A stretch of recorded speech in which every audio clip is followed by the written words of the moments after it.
So ఇప్పుడు మీరు చెప్తున్నట్టుగా అంటే ఫస్ట్ ఇందులో ముసాయిదా రెడీ అయిపోయింది అంటున్నారు, మీరు ఒక డ్రాఫ్ట్ రెడీ అయిపోయింది అంటున్నారు. ఆ డ్రాఫ్ట్ని అడాప్ట్ చేసుకోవడమే ప్రభుత్వాలు చేయాల్సిన పని. ఇప్పుడు ఉన్నదాన్ని రిపీల్ చేయడం, తీసేయడం, ఇప్పుడున్న ఎండోమెంట్ చట్టాన్ని రద్దు చేసుకోవడం, కొత్త దాన్ని అడాప్ట్ చేసుకోవడం. సో ఇది టెక్నికల్గా ప్రభుత్వాలు తీసుకోవాల్సిన నిర్ణయం. శంఖారావం ఎందుకు? దీనికి ఏమైనా సంబంధం ఉందా? జనజాగరణ ఎందుకు అవసరం ఇప్పుడు? ఒకటి, ఇది ఎందుకు చేయాలో ప్రజలకి అవగాహన కావాలి. హిందూ బంధువులందరికీ కూడా ఈ ఉద్యమం ఎందుకు చేస్తున్నాము అనేది, ఈ ఉద్యమంలో వాళ్ళ పాత్ర ఏమిటి అనేది అవగాహన ఇవ్వాలి.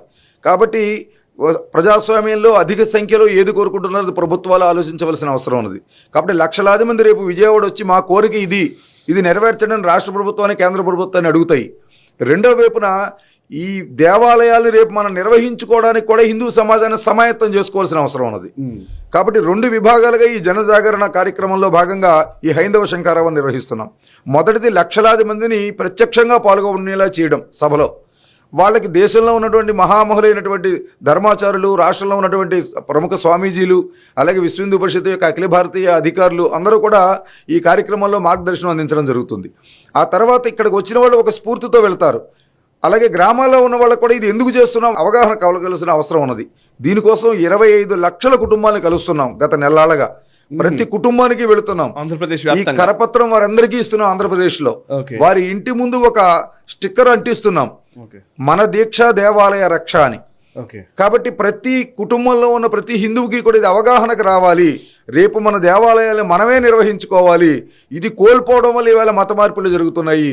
ఇది కోల్పోవడం వల్లే హిందుత్వ భావానికి దూరంగా కులాల దగ్గర పరిమితం అయిపోతున్నాము. ఇది కోల్పోవడం వల్లే ఈవేళ మన ధార్మికమైనటువంటి ప్రవాహము, ప్రచారము హిందూ సమాజానికి అందడం లేదు. ఇది కోల్పోవడం వల్లనే తర్వాత వచ్చే తరాలకి హిందుత్వం సంబంధించినటువంటి ఏ అవగాహన ఉండడం లేదు. ఇది కోల్పోవడం వల్ల నైతికతకు దూరం అయిపోతున్నాము. కాబట్టి దేవాలయం వీటన్నిటికీ మూల కేంద్రము. కాబట్టి ఒక దేవాలయం పూర్వం నుంచి జరిగేటటువంటి పద్ధతి ఏదైతే ఉన్నదో పంచాలయ వ్యవస్థగా అలా మళ్ళీ మనం తీర్చిదిద్దుకుందాము. ఇది అందరము కలిసి చేయవలసిన పని అనేది అవగాహన ఇవ్వడం కోసం ఈ హైందవ శంఖారావం. పంచాలయ వ్యవస్థ అంటే ఒకసారి నాకు చెప్తారా? ఒకటి, భగవంతుని ప్రతిష్ఠ చేసుకుంటాం కాబట్టి అది దేవాలయం అయింది. భగవంతుడు దేవుడు అక్కడ ఉన్నాడు కాబట్టి దేవాలయము.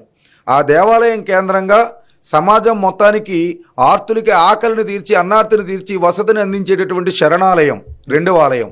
మూడవది, అక్కడ ఉన్నటువంటి పామర్లకి విజ్ఞానాలు అందించడం కోసం, జ్ఞానాన్ని పెంచడం కోసం విద్యాలయం. ఇవాళ తిరుమల తిరుపతి దేవస్థానం అదే చేస్తున్నది, అదే ఆచారంలో భాగంగా. నాలుగవది, అక్కడ ఉన్నటువంటి రోగులకి ఆరోగ్యాన్ని అందించడం కోసం వైద్యాలయము.